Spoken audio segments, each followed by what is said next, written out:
Hi everybody, welcome to the July SMF soap challenge. This month I'm going to be demonstrating how to do the Clyde slide of Clyde from Vibrant Soaps. He's got lots of videos on YouTube with all different methods, so check them out to get all the different ways of pouring the soap and then pouring into the mould. I've already got the soap to emulsion.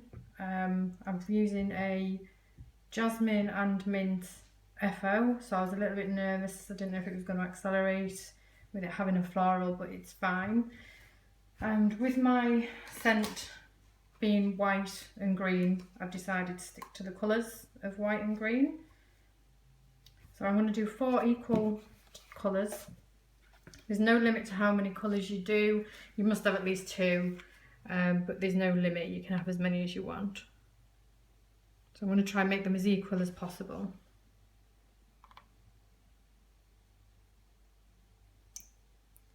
It's not looking very equal at the minute. I may have to pour some out of one into another.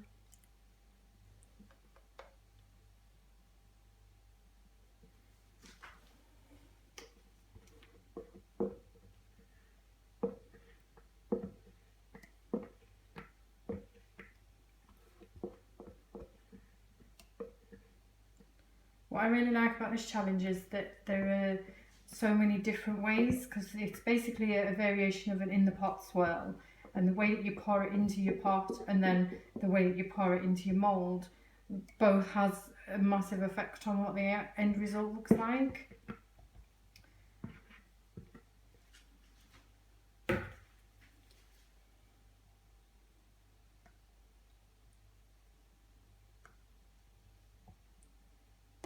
Yeah, they look equalish. So I've got 2 different greens. I've got like a pale green and a brighter green, and then there's one that's got a bit of both with a little bit of TD in as well to make it a little bit paler.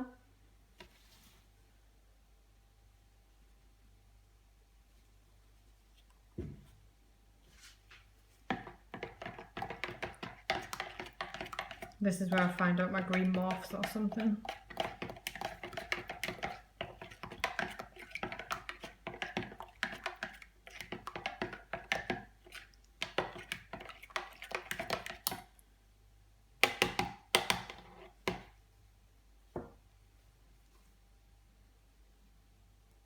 So my colourant's just been mixed with a little bit of my batch oils. I took the batch oil out before I added the FO because I didn't know if it was going to cause acceleration or not.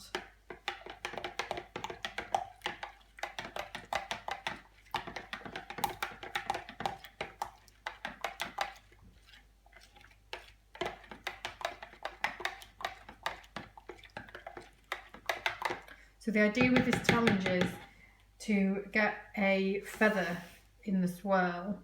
I will put some example pictures of the feathers into the post that I put up. Hopefully mine will have feathers, so you'll see exactly what I mean.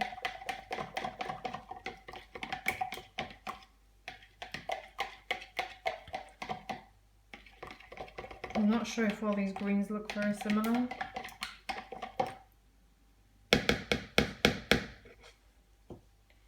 And I've got some sparkle maker for the last one that I'm going to also add some TD to.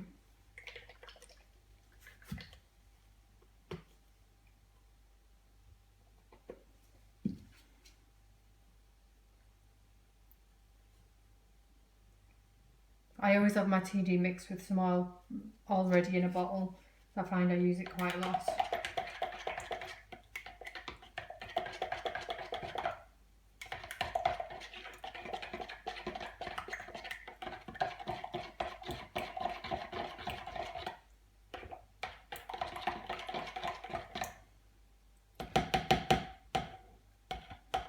Right, so I'm going to pause the video for a little minute because the soap needs to be a bit thicker than it currently is. It's too runny. If you do it now, the colours will just muddy and it won't look anything at all like I wanted it to.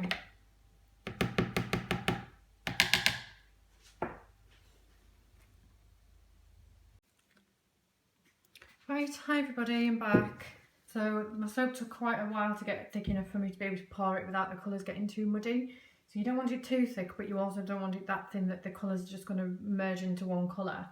So I'm going to alternate my colours, and I plan to try and use half of each colour on each pour. So basically I use each colour twice. So I'm going to start with the darkest green first, and I'm going to pour it to one side of the mould.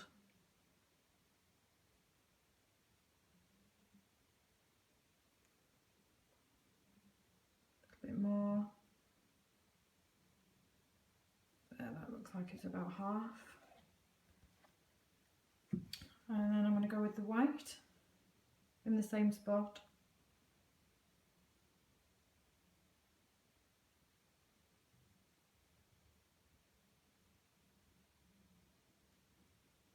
Yep, that's about half. And now the pale green.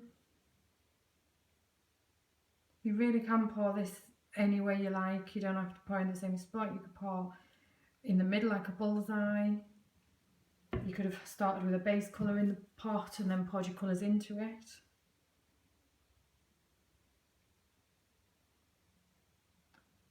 That one's a bit of an olive green.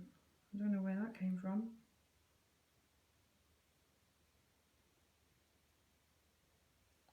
Okay, so that's each colour once.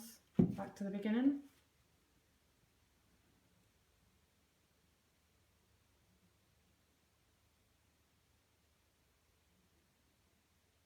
I'm going to use the rest up on each pour now. Keep a little bit in the bottom for decorating the top.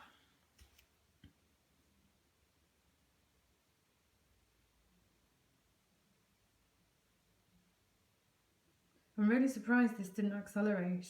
If anything, it took forever to get thick enough to use. Everything I know about soaping has led me to believe that florals always accelerate. Obviously I was wrong.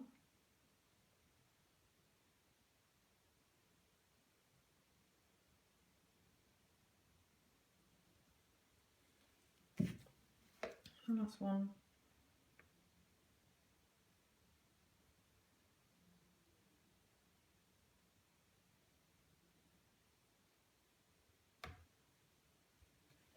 Okay, so that's everything into the pot.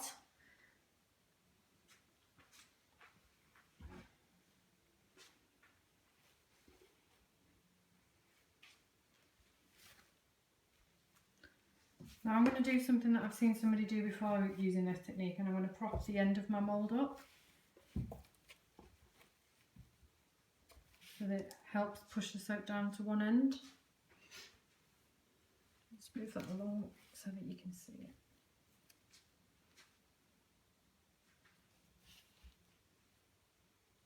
So I've got a little rolling pin with some cling film on it just to make it a bit sticky to keep it in place. And then I'm just going to pour it into one corner.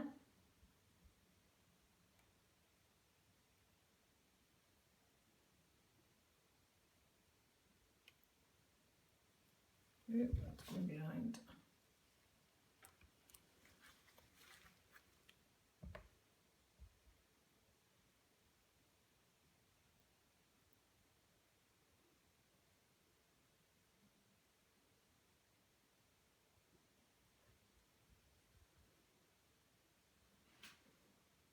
Oops, bit of a mess there.